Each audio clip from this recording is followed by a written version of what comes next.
Ekisanja eky'abachairman ba LC1 ne aba 2 oba ab'okumiruka ab'okubyalo n'okumiruka kyaweddeko nga 28 Juni 2026 ekisanja kyaweddeko.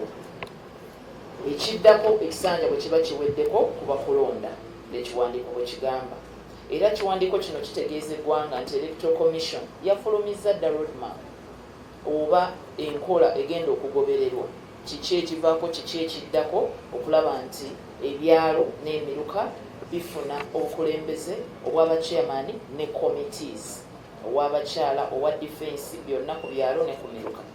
Era ng'okusinziira ku roadmap eno oba ku nkola eno okulonda kuno kujja kutandika oba enteekateeka z'okulonda zijja kutandika nga 28 July 2026 era ng'awo tujja kuba tulonda ku byalo for village and cell level, ate nga 10 Ogw'omunaana tulonde ku miruka. N'olwekyo ennaku z'omwezi nga 28 July 2026 ziteekeko nnyo obwongo gw'omulonzi naawe yeesimbyewo kubanga lwe tugenda okulonda bachairman b'oku byalo, ate ennaku z'omwezi nga 10 August oba Ogw'omunaana bwe tugenda okulonda bassentebe n'obukiiko obw'emiruka.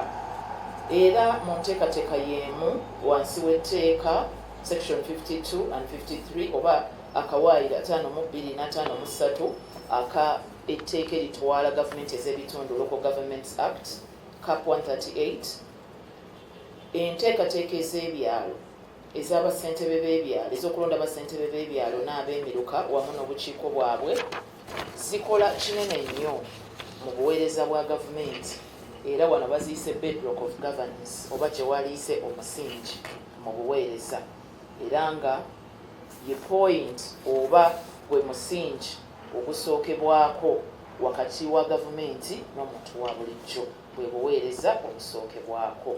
Era wano ekiwandiiko kya minisita kitulaze ebitonotono ebivaamu ebirungi ebitonotono ebiri mu bukulembeze buno nti buyambako mu kukuuma eddembe n'obutebenkevu mu bitundu, ng'era obukulembeze buno buba bukolaganira wamu ne poliisi awamu n'ebitongole ebikuuma ddembe eby'enjawulo. Era ekiwandiiko kitulaze nti obukulembeze bwa LC1 ne LC2 buyambirako ddala mu kukuŋŋaanya data oba ebikwata ku batuuze, buyambirako ddala okuwa nga statistics, National Statistics Bureau wetuwaira mu National Census oba okubala abantu baba bayingira amagye, abantu baba bayingira poliisi, abantu baba baagala okufuna passport, abantu baba baagala okufuna ennangamuntu oba national IDs ne documents endala zonna ezitali zimu. Abamu baba basaba emirimu ne bamutuma ebbaluwa ya LC1. So obukulembeze buno bwa nkizo nnyo eri eggwanga. Era ekiwandiiko kya minisita kyongedde okutulaga nti obukulembeze buno bumalawo obutabanguko mu bitundu oba kiwaliise dispute resolution. Obukulembeze buyamba okututegeeza oba okuteekawo bakalabalaba mu nteekateeka za government service delivery, monitoring and delivery of service. Mukimanyi bulungi nti bwe tuba tugaba obutimba ebintu bingi ebibeera ku byalo, gavumenti bw'eba egabira abantu ensigo, bw'eba ekola enteekateeka yonna oba ya byakulonda oba kugemesa baana oba kukuwandiisa abantu mu nkola ez'enjawulo oba institutions eza civil society oba makanisa oba busiraamu, abasinga bettanira nnyo bweba bagenda ku byalo oba ku miruka bettanira nnyo bassentebe b'ebyalo awamu n'obukiiko bwabwe ne bassentebe b'emiruka n'obukiiko bwabwe. N'olwekyo tugenda ddala mu maaso okubategeeza nti wamu ne mu kukunga ebyalo n'emiruka obukulembeze buno bukulu nnyo, mobilizing communities for self-help projects. Era obukulembeze buno bukulu nnyo ne mu kukuuma obutonde bw'ensi. Ebiseera ebisinga bassentebe b'emiruka oba ab'ebyalo be batutegeeza ng'abakulembeze nti waliwo omuntu azze wano n'azimba ekintu ekitali mu mateeka mu ntobazi, kati waliyo emukono eyo ssentebe ate no na wano mwami Lugoloobi, naye mwami Lugoloobi yajja n'atulopera nga Ministry ya Local Government nti waliwo omuntu omu amenya amateeka n'ateeka factory mu ntobazi ate nga n'entobazi eyo eriraanye maka g'abantu, eriraanye homestead. so olaba nti ekibiina kye kyakkiririzamu tekimuganye kukola mulimu gwe nga ssentebe bwe yalondebwa okulaba nti kalabalaba ku kyalo. So ebyo byonna bituyamba nti bwe tuba n'obukulembeze obwo oluusi ensonga ezo tuyinza obutazimanya naye ssentebe yatandikirwako bwe bukulembeze obutandikibwako okujja okututegeeza. Waliwo ssentebe wange omulungi ennyo ow'ekyalo ekimu e Masaka eyo naye yatutegeezezza nti ow'okumuluka parish chief abadde yeekobanda n'abantu abamu okusaba abantu ku ssente za parish model, naye ng'olaba nti ssentebe afuddeyo okugoberera ensonga zino kubanga ye ssentebe w'ekyalo. So oba ssentebe wa Nuupu oba weefudisi oba talina kibiina aba wankizo nnyo okusinziira ku kiwandiiko kya minisita kubanga ye kalabalaba asookebwako. Communication between local communities and government era nakakyogera nti bassentebe abo mikutu gy'amaanyi okutuwa ekifa mu bantu n'okuyunga abantu ku gavumenti okubabuulira ebiva mu gavumenti oba gavumenti obubaka bwonna bwebeyisaawo oba ku Ebola oba ku malaria. Effective response to epidemics.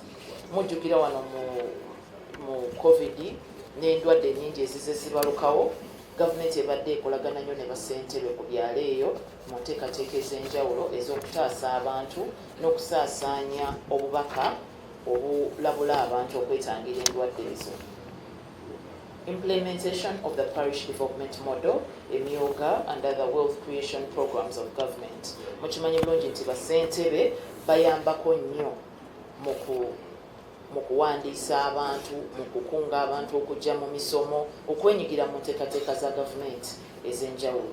Era ekiwandiiko kitubuulidde nti parish chairpersons preside over the parish development committees, while at the village level the LCs are necessary for vetting of applicants, follow-up, utilization of resources and reporting. Eryo nsonga nkulu nnyo kubanga parish development model y'emu ku nteekateeka za gavumenti ezisinze amaanyi era gavumenti zisinze okuteekamu ssente n'obudde, naye ng'olaba nti era bassentebe bano be tugenda okulonda bankizo nnyo ne mu parish model kubanga be basunsula era be bawaayo amannya ag'abo abasaanidde okufuna ssente ezo era be bagoberera abazifunye bazikozesezza batya ku kyalo era be batuloopera oba be bakola ne report eri parish chief ate parish chief n'akompiringa bwekityo ne bigenda nga bitambulira mu kaawo mpaka mu ministry ya local government.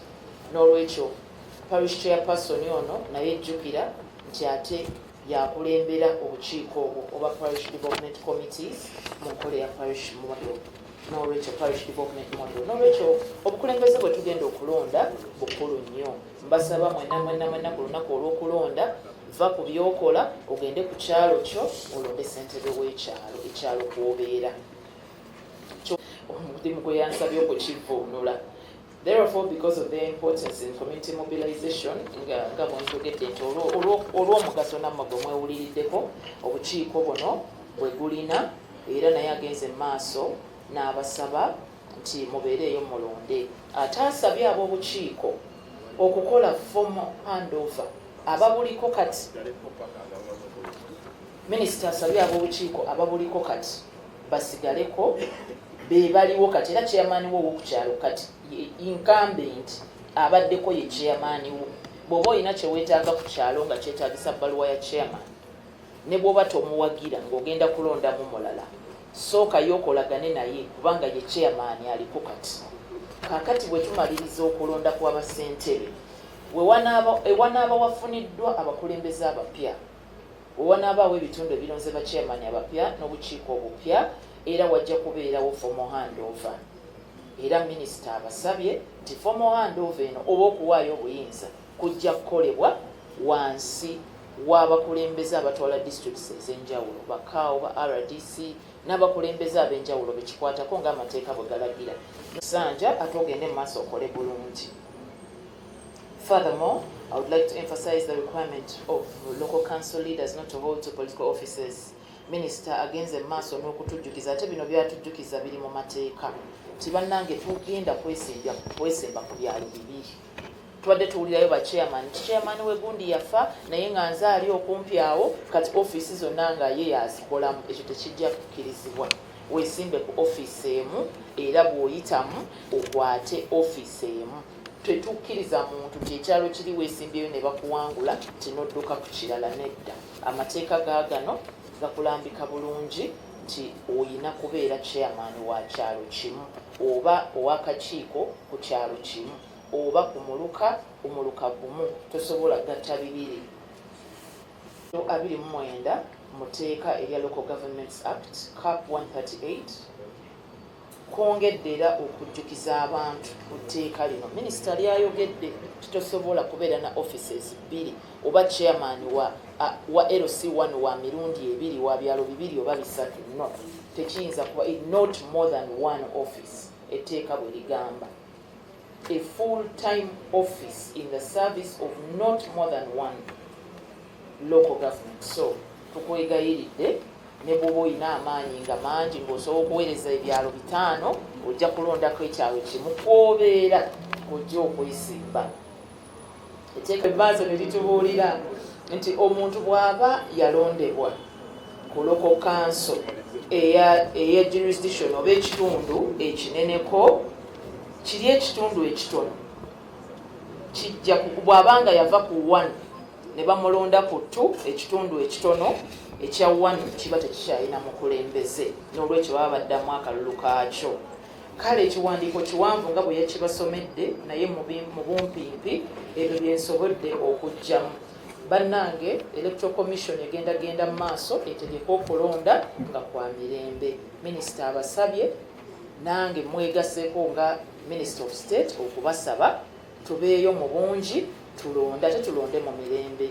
Bambi abeesimbyewo temutiisatiisa bantu ate tebalonda babbi ate temulonda babbi kubanga ojja kulonda omubbi abaleetera obuzibu ku kyalo ate oluusi naye agwe mu buzibu. Ekisanja kino pulezidenti yamaliridde, yafungiza, yalumya n'obwengulu, tagenda kukkiriza buli bwanguzi okuviira ddala ku byalo mpaka mu ofiisi ennene ezisembayo mu gavumenti. Mwebale nnyo, mwebalire ddala.